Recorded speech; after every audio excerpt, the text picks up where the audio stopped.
Prudence and economy have become the hallmark of state business. It's not business as usual. Despite its lean resources, the government in place is trying to make every penny count.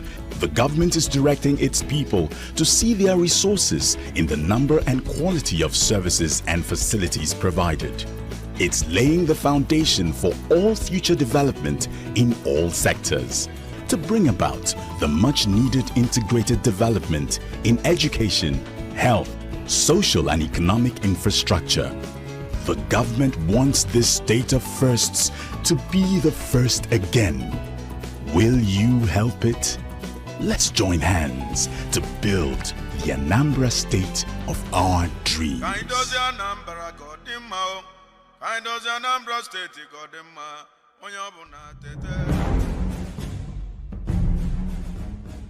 Dateline, March 17, 2006, Awka, Anambra State. Peter Obi was sworn in as governor of the state. His vision for Anambra to develop all sectors simultaneously, summed up in the Anambra Integrated Development Strategy, ANIDS.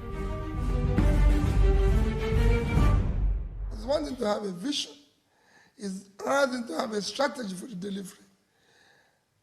ANIDS is a strategy for the delivery of our vision. It is a process that allows us proper planning, budgeting, execution of the plan, supervision, and ensuring delivery of our plan. 8 years later, has Governor Peter Obi's administration performed to par? Has he met his own expectations? Here are the facts. You draw the conclusions. Fact. 2023 general election is just around the corner, a few months away, from the election, and Nigerian youth and many Nigerians have not ceased from playing politics of lies and hypocrisy. I'm actually talking about the person of P2B, the presidential flag bearer or candidate of Labour Party. Since P2B joined Labour Party, there have been rumors, lies, hypocrisy here and there against this young man from Anambra State, and most especially those from the northern region. I just have to be categorical in what I'm saying. Now, first of all was that P2B invested in Sab Miller in a company owned by his family, and he stated clearly that he invested it in the interest of Anambra State. Till date, no one has been able to prove to us that the investment or the gain from that investment, entered into his private pocket. It still, benefited Anambra State as a government. Till today, no one has been able to tell us that, okay, P2B embezzle public funds. This is the corruption charges against P2B, and EFCC have never, one politician was saying that P2B does not know EFCC office because there is no corruption case against him. He did not borrow any money as a governor. These are startling records to his credit. But again, of course, those who support Bola Ahmed Tinubu and those who support Atiku Abubakar will not fail to feed the social media lies. Social media is full of 90% lies and fake news. You can only get the authentic news from verified news channels or news outlets like Punch newspaper, Channels TV, Vanguard, Daily. So there are so many of them. But people love sharing news, information that are not verified, that are from maybe people, netizens, anybody online. You just see something that somebody sat down in his or her room and cooked up, doctored or manufactured and posted on social media. People like to share that. So the current accusation or allegation against P2B is that P2B demolished a mosque in Anambra State, where someone sat down and wrote this nonsense, and then people started sharing it. He said, I will forgive P2B for driving Muslims out of Anambra State during his tenure as the governor of Anambra State, but I will not forgive him for demolishing mosque in Anambra State. When? Where? Now, these are people who won, because Atiku has already told us that people from the northern region, 90% of them don't have social media. Now, maybe when P2B was even the governor, none of these people have social media. None of them have even good phones.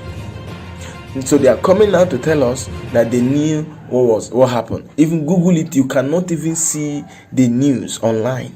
But they made the news themselves.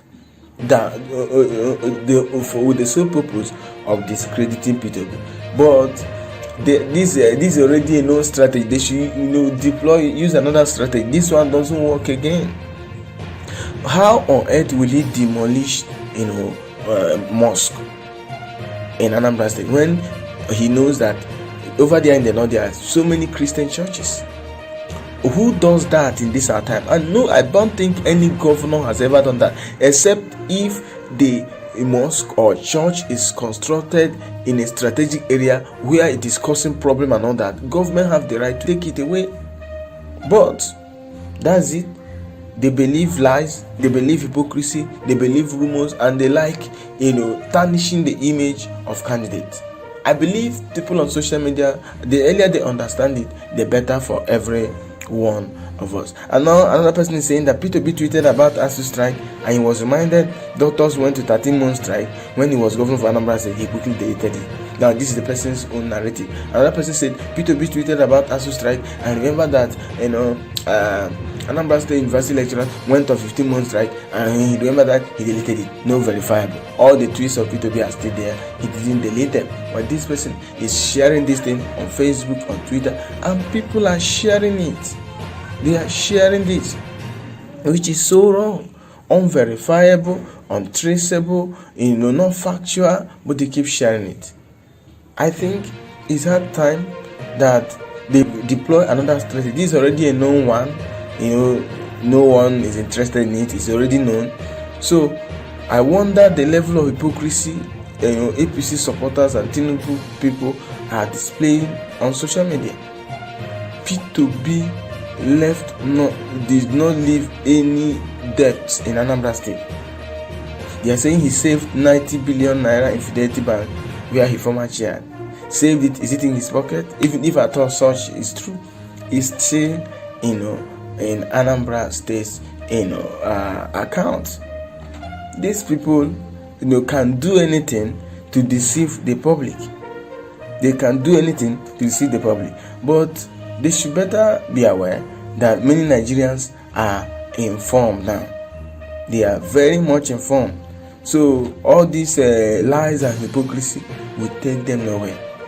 We're waiting for 2023 presidential election, and no amount of rumor, hypocrisy, and lies will deter the Nigerian youth who are ever ready to make the ultimate decision to be involved in the political revolution of this country and to elect leaders that will bring Nigeria out of poverty, out of insecurity, out of economic meltdown. The time is soon coming. To anybody who is being used as a tool to peddle lies, hypocrisy, that person is doing it to his own hurt. It's to the person's undoing. Nothing will deter the ready Nigerian youth from voting P2B.